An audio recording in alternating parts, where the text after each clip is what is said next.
नमस्कार, आप देख रहे हैं बिग डिबेट और आपके साथ मैं हूं महेंद्र विश्वकर्मा। लोक माता अहिल्याबाई होलकर, जिनके शासनकाल ने न केवल धर्म और संस्कृति को नया आकार दिया बल्कि एक आदर्श राज्य की नींव रखी। उनकी 300वीं जयंती पर मध्य प्रदेश सरकार ने महेश्वर में एक विशेष कैबिनेट बैठक आयोजित की। यह डॉक्टर मोहन सरकार की दूसरी डेस्टिनेशन कैबिनेट थी। कैबिनेट में सरकार ने नशाबंदी यानी शराबबंदी का ऐतिहासिक फैसला लिया तो कई और महत्वपूर्ण फैसले भी हुए। सरकार ने मां अहिल्या की नगरी से साफ संदेश दिया कि सरकार विरासत से लेकर विकास की ओर मिशन मोड में आगे बढ़ रही है, तो सुशासन उनकी प्राथमिकता में है। महेश्वर कैबिनेट और वहां के फैसलों को लेकर कांग्रेस ने भी तंज कसा है। दरअसल देखिए, सबसे बड़ी बात है कि मां अहिल्या की नगरी में डॉक्टर मोहन यादव की सरकार की जो कैबिनेट बैठक हुई उसमें निर्णायक और बड़े फैसलों पर मोहर लगी। इन फैसलों में विरासत से विकास का विजन भी नजर आता है। तो निश्चित तौर से ये बहुत बड़ा अचीवमेंट सरकार मान रही, लेकिन कांग्रेस तो अपनी जगह तंज कसी रही है। हालांकि प्रदेश अध्यक्ष बी.डी. शर्मा, जो भारतीय जनता पार्टी संगठन के मुखिया हैं, उन्होंने भी मुक्त कंठ से सरकार के और डॉक्टर मोहन यादव के इस निर्णय की तारीफ की। तो आज पहले ये रिपोर्ट देखेंगे खास, फिर इसी पर खास चर्चा करेंगे। हमारे साथ कुछ खास पैनलिस्ट भी होंगे, तो देखिए रिपोर्ट। अहिल्या नगरी से सीएम डॉक्टर मोहन का संदेश, विरासत से विकास मिशन पर बढ़ेगा प्रदेश, शराबबंदी के फैसले में उमा भारती का साथ, सरकार के मिशन में समरसता की भी बात। मां अहिल्या की नगरी में डॉक्टर मोहन सरकार की कैबिनेट बैठक में निर्णायक और बड़े फैसलों पर मोहर लगी। इन फैसलों में विरासत से विकास का विजन नजर आया तो प्रदेश के उत्थान का मिशन भी। तो धार्मिक नगरी से पहल कर प्रदेश में सुशासन स्थापित करने की मंशा भी। ये बातें इसलिए की जा रही है कि महेश्वर की कैबिनेट में डॉक्टर मोहन सरकार ने 11 जिलों के 17 धार्मिक स्थानों पर शराबबंदी पर मोहर लगा दी है, जो बजट सत्र के बाद अमल में आ जाएगी। शराबबंदी की जानकारी देते हुए मुख्यमंत्री ने अपनी मंशा भी जाहिर करते हुए कहा कि हम प्रदेश में पूर्ण शराबबंदी की ओर आगे बढ़ेंगे। विरासतों को सबके बीच में लाने के अभियान में लगी हुई है।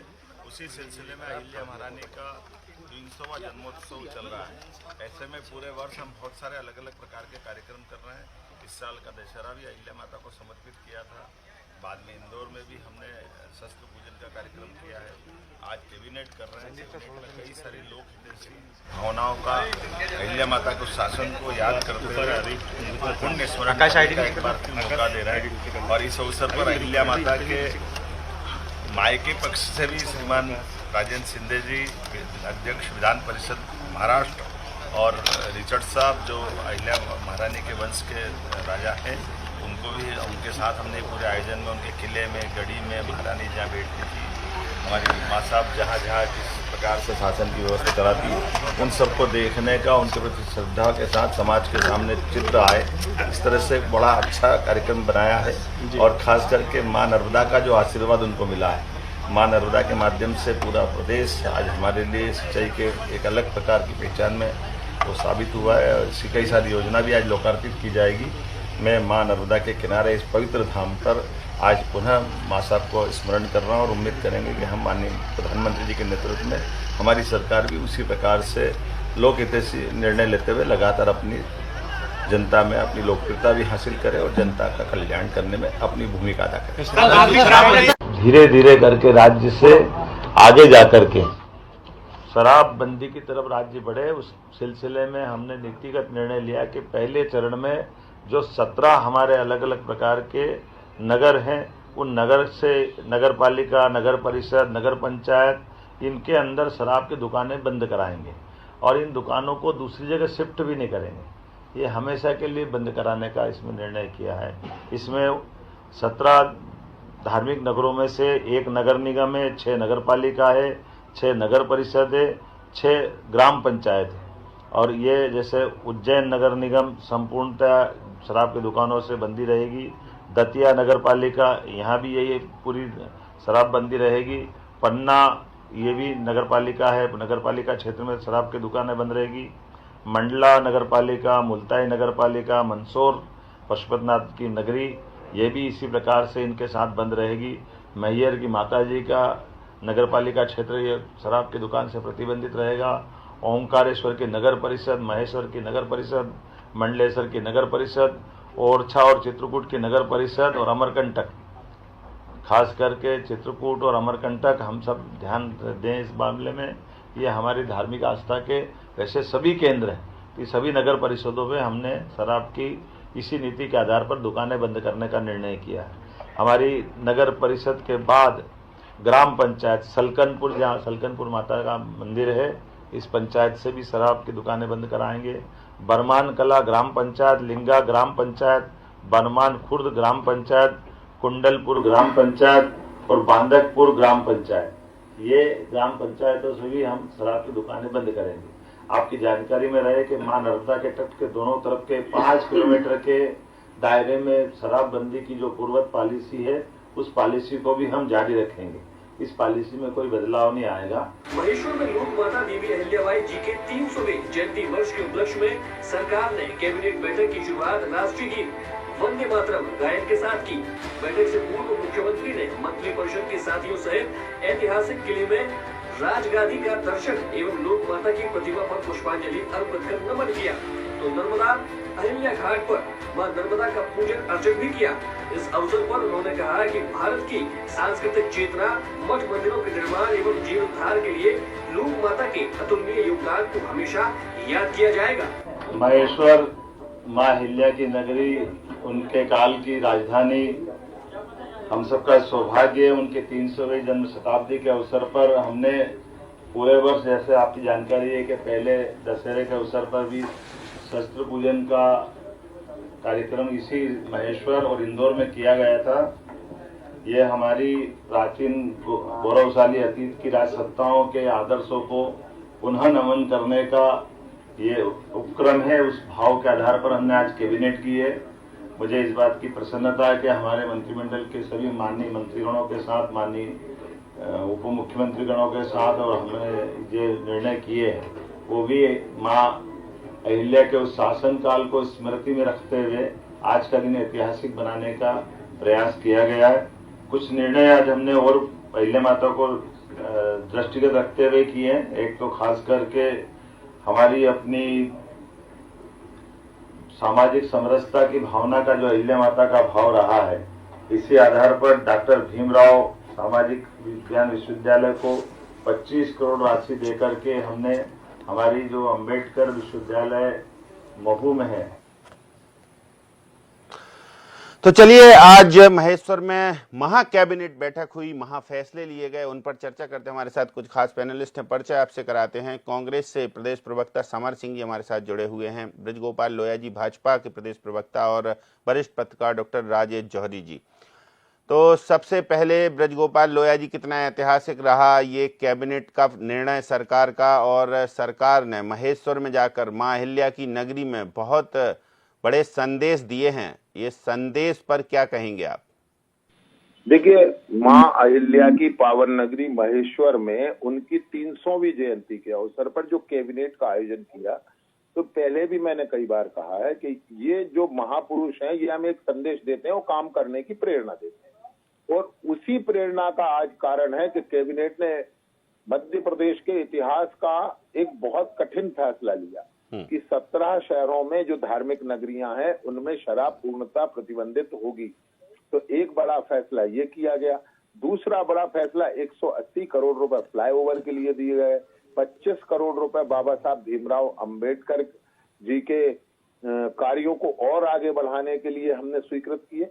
और इस तरह के अन्य बहुत सारे फैसले। ये इंस्पिरेशन कहाँ से आता है? ये वहीं से आता है कि आज के 300 वर्ष पूर्व जब इस देश में आवागमन के साधन नहीं थे, तब किस तरह माता अहिल्या ने लोगों का आवागमन सुलभ हो, सरल हो, उसके लिए काम किया था। तो आज हम भी कर सकते हैं, उसके लिए हमने अपनी सरकार को समर्पित किया है। दूसरी बात, जिस तरह मध्य प्रदेश में धार्मिक पर्यटन बढ़ रहा है और उसको दृष्टि में रखते हुए इन धार्मिक शहरों को नशा और शराब से मुक्त रखना, मुझे लगता है ये ऐतिहासिक फैसला है जो सरकार आज महेश्वर में कर सकी। और इसकी चिंता भी सरकार ने नहीं की कि इससे हमें राजस्व का घाटा होगा। राजस्व महत्वपूर्ण है, परंतु इतना नहीं कि हम धार्मिक नगरियों के वातावरण को प्रदूषित होते देख पाए। तो मुझे लगता है कि आज की कैबिनेट की बैठक मध्य प्रदेश के विकास के लिए, मध्य प्रदेश के धार्मिक पर्यटन के लिए और मध्य प्रदेश को देवी अहिल्या जैसी मानसिकता और विचार के साथ आगे बढ़ने की प्रेरणा का काम है। और जिस तरह मध्य प्रदेश को आगे ले जाने में डॉक्टर मोहन यादव जी की सरकार लगातार लगी है। पहले हमने इन्वेस्टर समिट की है, उसके बाद जब पूरे विश्व का अंतर्राष्ट्रीय इन्वेस्टर समिट होने वाला है तब यह फैसला हुआ और मुझे लगता है ये आने वाले समय में नए मध्य प्रदेश की नींव रखे। चलिए, समर सिंह जी, पहली प्रतिक्रिया आपकी। हम बात कर रहे थे एक दिन के ये फैसले लेंगे डॉक्टर मोहन यादव, अब तो ले लिए हैं, अब ये कह सकते हैं इसको।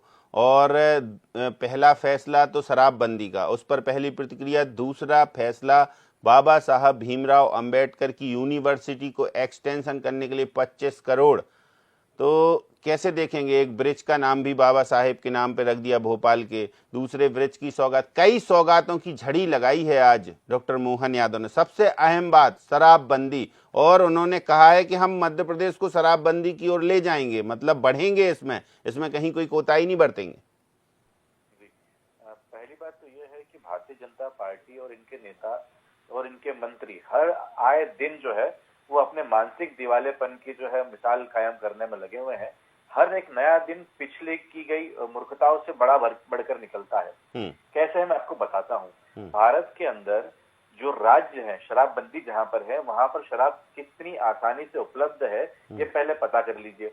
जब मध्य प्रदेश के अंदर देश की सबसे बदनाम ड्रग्स जो है वो आ जाती है, उसकी बंदी नहीं है। इंदौर में और बड़े कॉलेजेस के बाहर खुलेआम बिक रही है ड्रग्स, जो कि एक नार्कोटिक्स डिपार्टमेंट के माध्यम से अगर देखा जाए तो उसके अंदर बड़ा पनिशमेंट है। उसको लोग बेचने में नहीं डर रहे हैं, तो शराब कहाँ बच जाएगी, पहली बात। दूसरी बात यह है कि इसके पीछे मंशा यह है कि भारतीय जनता पार्टी के लोग बड़े शराब माफियाओं के हाथ में इस शराब का कारोबार और ये जो आबकारी के माध्यम से जो हमें पैसा मिलता है इस प्रदेश को, वो जो है वो अब एक तस्करों के पास और इनके शराब माफियाओं के पास जाने लगेगा। दूसरी तीसरी बात यह है कि मैंने कल आपसे जिक्र किया था कि कई हमारे तांत्रिक प्रवृत्ति के देवी देवता हैं, काल भैरव है, सरना जी है, अलीजा बाबा है, इसके अलावा हमारी चंडी माता है, इसके अलावा 24 खंबा माता है। तो इन माताओं को जो है दशहरे पर और अष्टमियों पर जो है शराब पिलाने का और शराब चढ़ाने का एक रिवाज है। और इसी के साथ में हमारा जो प्रदेश है वो आदिवासी प्रदेश के रूप में उसको देखा जाना चाहिए, क्योंकि उसमें अनुसूचित जाति के बाद में सबसे अधिक जो मात्रा है वो अनुसूचित जाति के लोगों की है, जिसके अंदर पूरे के पूरे जिले जो हैं वो आदिवासियों के जिले हैं। अब वहां पर उनके जो रीति रिवाज है, जिसके अंदर शराब को, कच्ची शराब बनाना, महुए से शराब बनाना, उनके देवी देवताओं को उसका भोग लगाना, ठीक है, मांस और बलि की जो प्रथा हमारे मध्य प्रदेश में और हमारे देश के अंदर है देवी देवता को, उसको आप कैसे रोकेंगे? ये मूलभूत समस्या यहाँ पर खड़ी होती है। तीसरी बात यह है कि सरकार को जब अपनी नाकामियां होती हैं, जो सरकार जो है वो अपराधों पे अंकुश लगाने पे नाकाम है, वो इस प्रकार के जो है बेतुके से जो है फैसले लेते हैं। मैं आपको बताना चाहूंगा कि शक्कर से, जो शुगर है, उससे देश में और दुनिया में ज्यादा लोग मरते हैं बनिस्बत शराब के। तो क्या एक दिन आप शक्कर भी बैन कर देंगे? अब आप बोलेंगे नमक से जो है ब्लड प्रेशर बढ़ जाता है, कल से आप नमक बंद कर देना। और फैक्ट्रियां बंद कर दीजिए, क्योंकि फैक्ट्रियों से प्रदूषण होता है, कारों से प्रदूषण होता है, तो कारों पे बैन लगा देना चाहिए, पेट्रोलियम पे भी बैन लगा देना चाहिए। आपको जो है हर जगह बैन लगा, उससे वायु प्रदूषण होता है, आदमी उसको इनहेल करता है, उसके फेफड़े खराब होते हैं। मतलब इस फैसले में कई कमियां और खामियां। अच्छा, दूसरा मैं आपको एक बात सुनिश्चित कर देना चाहता हूँ, आज इनका फैसला है और आज ही ये मैं बोल रहा हूँ कि देश में किसी भी जगह पर पूर्णतः शराबबंदी जो है वो नहीं हो सकती है, क्योंकि हमारे देश की जो सीमाएं हैं, हमारे प्रदेश की जो सीमाएं हैं, कई जगहों से लगती है ना। हमारे लॉ एनफोर्समेंट जो मतलब नामुमकिन सा चैलेंज ले लिया डॉक्टर मोहन यादव ने। ये नामुमकिन है, मुमकिन है इसको पत्र में लिखने में, नामुमकिन है इसको लागू करना, मुमकिन है लागू करना, लेकिन शराब बिकना बंद कर देना नामुमकिन। अच्छा, दूसरा फैसला डॉक्टर भीमराव अंबेडकर यूनिवर्सिटी को 25 करोड़, इसको कैसे देखेंगे? देना पड़ेगा बिल्कुल। जिस प्रकार से अमित शाह जी ने हमारे भीमराव अंबेडकर जी के बारे में जो अनर्गल बातें वहां सदन में करी है, उसके बाद में जो जन आक्रोश है, अनुसूचित जाति जनजाति के और लोगों के अंदर जो आक्रोश है, उसको शांत करने के लिए डैमेज कंट्रोल करना पड़ेगा। 25 करोड़ के 250 करोड़ भी कर सकते हैं वो, क्योंकि आप देखिए कल उन्होंने जो है ब्रिज का नाम दे दिया है, आज उन्होंने 25 करोड़ रुपए दे दिए हैं। मंत्रियों को ट्रांसफर करने के लिए भी थोड़ा छूट दे दी है इसको, उसमें भ्रष्टाचार बिल्कुल बढ़ेगा। अच्छा, आप आइए अपनी फाइल लेकर पैसा दीजिए। ये भारत मध्य प्रदेश में समर सिंह जी पूरी फाइल लेकर बैठे हैं कि सवाल पूछेंगे नहीं, उसको उसके सारे तथ्य सामने लगा रखी है।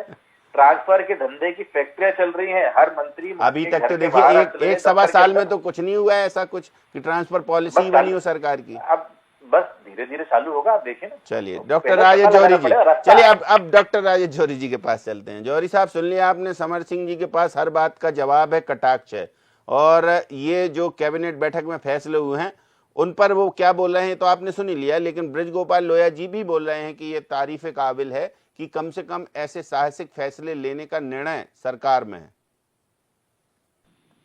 देखिए महेश जी, जब पहले तो ये बात है, जब बात हो रही थी कि शराबबंदी होगी तो जो पीने वाले थे बड़े डरे हुए थे पूरे प्रदेश में ना हो जाए।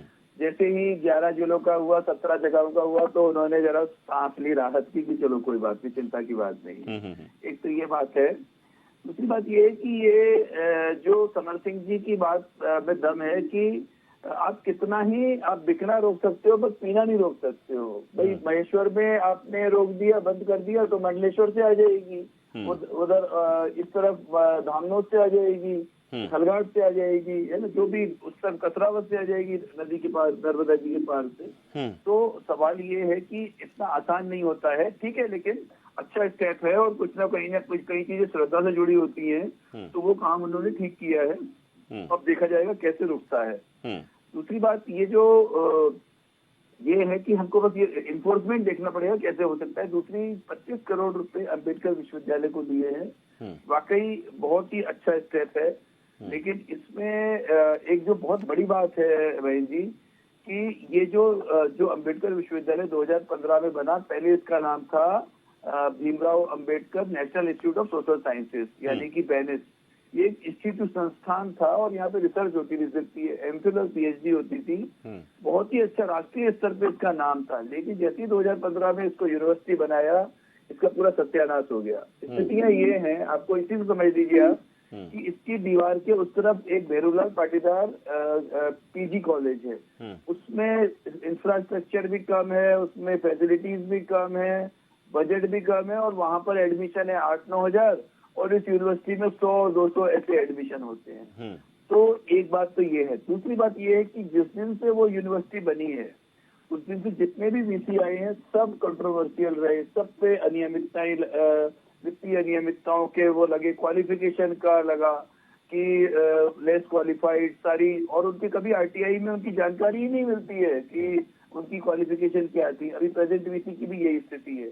तो ये देखिए, आप 25 करोड़ नहीं 50 करोड़ दे दोगे, लेकिन सही आदमी तो बिठाने पड़ेंगे। जब तक सही आदमी नहीं बिठा लेंगे, कोई किसी का चाचा है, कोई किसी का भतीजा है, वो वीसी बन गया, और उसने मतलब क्या हो रहा है, प्रॉब्लम ये है क्योंकि अम्बेडकर विश्वविद्यालय के को हम बहुत करीब से हमने देखा, इसलिए बता रहे हैं आपको कि वहां पे आप 50 करोड़ भी दे देंगे तो वो स्थितियां अच्छी नहीं होगी जब तक कि वहां पर सही लोग नहीं बैठेंगे। हर प्रोफेसर ऐसा है, उसकी डिग्री के ऊपर ही प्रश्न चिन्ह है, उसके ऊपर डिपार्टमेंटल इंक्वायरी बैठी हुई है 25-25 साल से, उसमें लोकायुक्त की जांच में और भी कई फैसले लिए हैं। ट्रांसफर पॉलिसी तो बनी नहीं है, लेकिन कुछ छूट दे दी है मिनिस्टर्स को कि वो अच्छा किया, नहीं ट्रांसफर वाला अच्छा किया, क्योंकि देखिए कई लोग बहुत परेशान हो रहे थे जिनकी जेन्युइन प्रॉब्लम थी। किसी की वाइफ बड़वानी में है, हस्बैंड किसी का उज्जैन में है, या फिर मंदसौर में है, नीमच में, और पॉलिसी है सरकार की कि दोनों एक जगह हो सकते हैं, पर वो नहीं हो पा रहे थे क्योंकि पॉलिसी नहीं थी। किसी की बीमारी की समस्या है, किसी के पेरेंट्स की समस्या है, किसी का कुछ और था। तो कहीं ना कहीं अच्छा होगा। देखिए ट्रांसफर उद्योग तो कोई भी सरकार ऐसी नहीं होगी, किसी भी पार्टी की सरकार नहीं होगी जहां ट्रांसफर उद्योग ना चलता हो, लेकिन ट्रांसफर जरूरी भी है। ट्रांसफर बहुत इंपॉर्टेंट प्रक्रिया होती है सिविल सर्विस को चलाने के लिए। तो इसलिए बहुत अच्छा फैसला है ये कि कम से कम वो लोग जो मंत्री हैं अपने फैसले लेके ट्रांसफर तो कर सकेंगे। डॉक्टर मोहन यादव ने एक और बात कही कि मिशन मोड में सरकार चलेगी, उसमें गरीबों का कल्याण, नारी सशक्तिकरण और बाकी के तमाम फैसलों के साथ सरकार आगे बढ़ेगी। ब्रज गोपाल लोया जी, समर सिंह जी ने जो सवाल उठाए उनका तो जवाब चाहेंगे ही आपसे। महेंद्र जी, एक बात आप समझ लीजिए कि समर सिंह जी जो कह रहे हैं, मुझे लगता है कि ये इस तरह की काल्पनिक बातें करते हैं, बड़ा आश्चर्य होता है सुन के कि आप बताइए, वो ये कह रहे हैं कि शराब से लोग मरते हैं इसलिए शराब बंदी कर रहे हैं, तो शुगर से भी लोग मरते हैं, शक्कर की भी बंदी कर दें। यानी बड़ा आश्चर्य लगता है कि किस तरह कांग्रेस के प्रवक्ता मित्र हमारे साथ बात करते हैं। दूसरी बात, ये जो ट्रांसफर उद्योग की बात अभी माननीय जौहरी जी कर रहे थे, उसमें जरूर एक चीज जोड़ना चाहूंगा कि माननीय जौहरी जी, उद्योग उसे कहते हैं कि मध्य प्रदेश में लगभग 250 IAS हैं, उनके 564 ट्रांसफर हो जाते हैं 7 महीने में।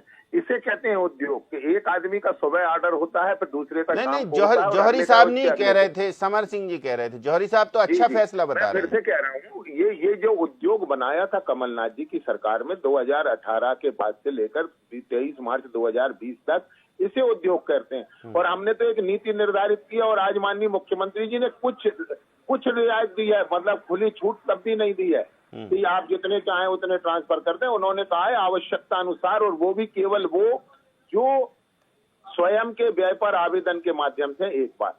दूसरी बात, जो आपने एक ब्रिज का जिक्र किया, वो ब्रिज का जिक्र केवल इतना सीधा नहीं है, वो बहुत महत्वपूर्ण है कि एक तरफ वीर सावरकर सेतु है, एक तरफ सुभाष सेतु है, और बीच में बाबा साहब भीमराव अंबेडकर सेतु है। तो ये जो बाबा साहब का जो विचार है वो सुभाष के विचार के साथ मिले, वो जो वीर सावरकर के साथ विचार से मिले। और ये जो सेतु है, ये देखिएगा आने वाले समय में केवल भोपाल को सड़क अकेले के जोड़ने का काम नहीं करेंगे, भोपाल के लोगों का केवल आवागमन एक और सेतु मिल गया है अब तो 180 करोड़ का, कैबिनेट में फैसला हो गया जी। बिल्कुल मिलेगा, परंतु ये भोपाल के लोगों के सांस्कृतिक विकास में भी महत्वपूर्ण होगा कि जो कल माननीय मुख्यमंत्री जी ने कहा है कि इसका नाम बाबा साहब भीमराव अंबेडकर सेतु होगा, और लोग रानी कमलापति को याद करते हुए इस सेतु पर यात्रा करेंगे। तो ये कोई साधारण घटनाएं नहीं है। मैं फिर से कहता हूं कि ये बात बिल्कुल सर्वथा सत्य है कि जो यूनिवर्सिटी तो ये नाम रखना समय की मांग है क्या? नाम रखना समय की मांग है क्या बाबा साहब का? मैं फिर से कह रहा हूँ, कांग्रेस को हमेशा यही कहना है। जब हम रानी कमलापति का नाम रख रहे थे तब भी कह रहे थे, जिन लोगों को तुष्टीकरण की आदत पड़ गई है, भोपाल में इन्होंने भी 2 नाम रखे थे। भोपाल विश्वविद्यालय भोपाल था, उसका नाम बदलकर किया बरकतुल्लाह विश्वविद्यालय। एक दूसरा, एक संस्कृति भवन हुआ करता है श्यामला हिल्स पर, वो संस्कृति भवन का नाम बदलकर किया ऐवाने उल्ला मुल्ला रमूजी संस्कृति भवन। मैं कांग्रेस के प्रवक्ता को चुनौती पूर्वक कहता हूँ, ये उसको रिपीट करके नहीं बता सकते कि कैसे ये रिपीट करेंगे। तो अपने अपने इंटेंशन है, अपने अपने तुष्टीकरण है, उनका तुष्टीकरण की राजनीति करने का इरादा है, तो निश्चित उन्हें बाबा साहब का नाम पसंद नहीं आएगा, उन्हें वीर सावरकर का नहीं आएगा, नेताजी सुभाष चंद्र बोस का नहीं आएगा, क्योंकि एक परिवार के नाम पर पूरे देश का नाम रखने वाले लोग इस महत्व को कभी नहीं समझ पाएंगे कि किस तरह बाबा साहब लोगों को आज भी प्रेरित करते हैं। और इस बात पर मैं बहुत ऐतराज जताता हूं समर सिंह जी की, जो उन्होंने कहा कि दलित वर्ग, बाबा साहब दलितों अकेलों के नेता नहीं थे, बाबा साहब इस देश के नेता थे, बाबा साहब इस देश के नीति निर्धारक थे। और बाबा साहब ने जब भारत स्वतंत्र भी नहीं हुआ था तब विश्व बैंक में और यूएनओ में भारत का पक्ष रखा है, और वो भी आर्थिक रूप से रखा है। तो ध्यान रखें, बाबा साहब को केवल इतना छोटा ना करें कि वो केवल एक जाति और संप्रदाय विशेषता का है। मैं समझता हूँ बाबा साहब बहुत बड़े हैं, उन्हें छोटा करने का प्रयास कांग्रेस करती है, मगर उन्हें छोटा किया नहीं जा सकेगा। चलिए, तो समर सिंह जी, देखिए ब्रजगोपाल लोया जी ने आपने जो जो बोला सब पर बात की है, अब कुछ बचा हो आपके पास तो वो बोल दीजिए। बात तो ये बाबा साहब भीमराव अंबेडकर कब याद आए, जब 400 सीटें नहीं आई, उससे पहले तो संविधान बदलने जा रहे थे ये। अब तो बाबा साहब ही करते रहेंगे अगले 5 साल तक। खैर, इसके बाद में आपने बात नहीं तो ये जय बापू जय भीम और जय संविधान यात्रा आप निकाल रहे हैं, इसका इफेक्ट है क्या? नहीं, इफेक्ट तो है, बिल्कुल है। सावरकर को छोड़ दिया जाए तो बापू और भीम, सुभाष चंद्र बोस, पटेल और बाकी जितने भी क्रांतिकारी हमारे हुए हिंदू मुस्लिम, ठीक है, सब बहुत जो है आज भी इफेक्टिव है। वो इनको तब मालूम पड़ा जब 230 सीट पर आ गई। दूसरी बात, आपने कहा कि हमने मुस्लिम बरकतुल्लाह यूनिवर्सिटी और मुस्लिम नामों पर हमने मुस्लिम तुष्टीकरण करा। बताना चाहूंगा श्रीमान आपको कि जो आपने कमलापति रेलवे स्टेशन बनाया ना, वो जो जगह है वो हबीब मियां ने दान दी थी, दान। और कोई व्यक्ति दान देता है तो उसका नाम होना चाहिए। जिस व्यक्ति ने इस देश के लिए, वो भले हिंदू हो, मुस्लिम हो, सिख हो, ईसाई हो, इस देश के लिए प्राण दिए हैं, चाहे वो चंद्रशेखर आजाद हो, चाहे वो हबीबुल्ला हो, चाहे वो हमारे किसी वर्ग से आते हो, चाहे वो एनी बेसेंट हो, हम उनको सम्मान देंगे। वो हिंदू मुस्लिम की तुष्टिकरण नहीं है, वो उनका त्याग, उनका बलिदान है, इस कारण से उनका नाम दिया जाता है। आप इस बात को नहीं समझ पाएंगे क्योंकि आप लोग जो है वो अंग्रेजी नमकखोरों की जो है कौम से आते हैं, जो लेटर लिखते हैं कि हमको माफ कर दिया जाए, मैं हमेशा आपके चरण वंदन करूंगा और आपके लिए वफादार रहूंगा और मेरा जीवन आपके लिए काम आएगा। और मैं तो हाथ जोड़ के विनती करता हूं कि इस ब्रिज के नाम में से या तो सावरकर का नाम हटा दीजिए या हमारे दोनों जो है इस देश के महान क्रांतिकारी और प्रणेता हुए हैं उनका हटा दीजिए, क्योंकि जब उनकी राय नहीं मिली तो इन्होंने इतिहास को बदलने के लिए ब्रिज में उनको मिला दिया। चलिए, अब डॉक्टर राजेश जौहरी जी दूसरी मैं एक और बात, जल्दी आपको मैं बताना चाहता हूं कि ये जिस प्रकार से ट्रांसफर नीति की बात कर रहे थे, अब मुख्यमंत्री जी जाके देखेंगे कौन विधायक कितना और कौन मंत्री कितना ट्रांसफर कर रहा है। मतलब आवश्यकता होगी तो ट्रांसफर करेंगे, ये कौन सी बात होती है? विधायक थोड़ी ट्रांसफर कर पाएगा, ट्रांसफर तो मंत्री करेगा। सॉरी, विधायक थोड़ी ट्रांसफर कर पाएगा, मंत्री करेंगे। मैंने मंत्री बोला ना, मैंने तो मंत्री तो कह रहा हूँ मैं। तो मैं कौन मंत्री कितने ट्रांसफर कर रहा है, मुख्यमंत्री जी जाके देख रहे हैं। नहीं तो मॉनिटरिंग तो होगी, तभी फुल छूट नहीं दी गई है, मॉनिटरिंग तो कुछ होगी। कितना पैसा इससे उगाही हो रही है। देखिए, कुल मिला के भ्रष्टाचार करने की नियत से ये दो फैसले की बात है। जहाँ तक शराबबंदी की है, शराबबंदी की जहाँ तक बात है, ये बड़े माफियाओं को मध्य प्रदेश आप बोल चुके हैं कि संरक्षण देने का ये फैसला है माफियाओं को। डॉक्टर राजेश जौहरी जी, ये पूरी कैबिनेट मालवा निमाड़ में होती है और मालवा निमाड़ से उस धरा से जहां देवी माँ अहिल्याबाई होलकर की 300वीं जयंती पर कुछ फैसले लिए जाते हैं, ये फैसले क्या संदेश देने वाले हैं? सरकार ने किस मंशा से और किस प्रयोजन से ये बैठक की होगी? क्या संदेश छोड़ रही है बैठक? देखिए बहन जी, हम सब जानते हैं जो माँ अहिल्या हैं वो बहुत बिल्कुल, क्योंकि डॉक्टर मोहन यादव कह चुके कि ये बैठक बड़ी महत्वपूर्ण और हमने सोच समझ कर ली है। तो उन्होंने बहुत न्यायप्रिय थी, हर वर्ग के लिए समर्पित थी और उनका न्याय ऐसा था कि अपने बेटे को भी नहीं छोड़ा उन्होंने। तो ऐसा अगर वहां पर अच्छा, निश्चित जहां पर कोई जिनकी गादी है माँ अहिल्या की, वहां बैठकर कुछ ना कुछ अच्छी बातें आएंगी, जो भी बैठेगा उसके दिमाग में अच्छी बातें आएंगी। और अगर माँ अहिल्या के आदर्शों को लागू कर दिया जाए तो ये देश जो है फिर से सोने की चिड़िया बन सकता है। और नहीं, संदेश क्या छिपा है इसमें? संदेश तो देखिए बहुत साफ साफ है कि जैसे अंबेडकर विश्वविद्यालय करके उन्होंने ये कहा कि जो भी बात अंबेडकर को लेके हो रही है, अंबेडकर को के बारे में जो बात हो रही है, तो ऐसा नहीं है ना। एक बात तो ये है। दूसरी बात, जो चाहे धार्मिक रिलीजियस टूरिज्म को लेकर और जो सांस्कृतिक राष्ट्रवाद की जो अवधारणा है भाजपा की, उसको लेके उन्होंने बहुत ही क्लियर अपना मैसेज दिया है कि हम चाहे रिलीजियस टूरिज्म, सांस्कृतिक राष्ट्रवाद पे भी ध्यान देंगे, अंबेडकर की विचारधारा पे भी ध्यान देंगे। और अगर आपके पास टाइम हो तो 2 मिनट का एक बहुत इंटरेस्टिंग, चूंकि क्या है, बहुत जल्दी, समय वास्तव में कम है जी। तो देखिए इंटरेस्टिंग ये है कि 91 में जब अंबेडकर साहब की जन्म शताब्दी वर्ष था, तब इस जगह का शिलान्यास हुआ था। और अब ये कोइंसिडेंस कहें या जो भी कहें, उस समय सुंदरलाल पटवा मुख्यमंत्री थे। फिर उसके बाद क्या हुआ कि वो जैसे ही राम मंदिर का वो हुआ, बाबरी मस्जिद का हुआ, तो उसके बाद इनकी सरकार चली गई। फिर उसके बाद लंबे समय कोई काम नहीं हुआ। फिर बाबूलाल गौर ने 2 करोड़ रुपए दिए, फिर सरकार ये बना।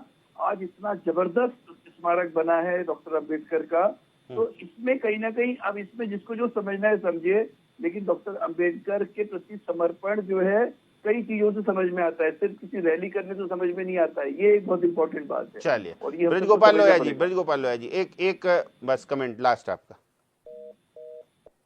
चलो, तो अब समर सिंह जी से लास्ट कमेंट ले रहे। ब्रजगोपाल लोहिया जी तो डिस्कनेक्ट हो गए।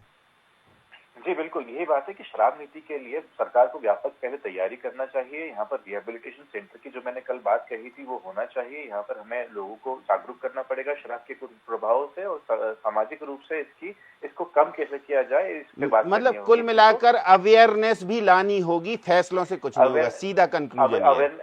अवेयरनेस बिल्कुल लानी होगी, अवेयरनेस के माध्यम से इस चीज को किया जाए, नहीं तो उसके भयावह परिणाम देखने को मिलेंगे। तस्करी बढ़ेगी, जहरीली शराब बढ़ सकती है और नकली शराब बढ़ सकती है और माफिया सक्रिय हो सकते हैं। चलिए, बहुत शुक्रिया समर सिंह जी हमारे साथ जुड़ने के लिए, बहुत शुक्रिया डॉक्टर राजेश जौहरी जी और ब्रिजगोपाल लोहिया जी, आपका भी बहुत धन्यवाद। तो सबसे अहम बात है कि डॉक्टर मोहन यादव की महा कैबिनेट महेश्वर में मां अहिल्या की नगरी में संदेश यही कि विरासत से विकास होगा और विजन और मिशन के साथ विकास होगा। सांस्कृतिक राष्ट्रवाद के आधार पर विरासत को संजोते हुए, महापुरुषों को याद करते हुए हम विकास के पथ पर अग्रसर रहेंगे और शराबबंदी की ओर अब सरकार बढ़ेगी। पूर्ण शराबबंदी कब होगी इसका इंतजार तो बहुत लोगों को है, लेकिन ये जो शराबबंदी की पहल है ये भी बहुत निर्णायक है। अब इसमें कितनी कठिनाइयां सरकार को आती हैं और कैसे सरकार उनको हैंडल करती, क्या प्लान है सरकार के पास, ये सवाल कांग्रेस उठा रही है। तो देखते हैं अब आगे आगे क्या होता है। फिलहाल बिग डिबेट में इतना ही, मुझे दीजिए इजाजत, नमस्कार।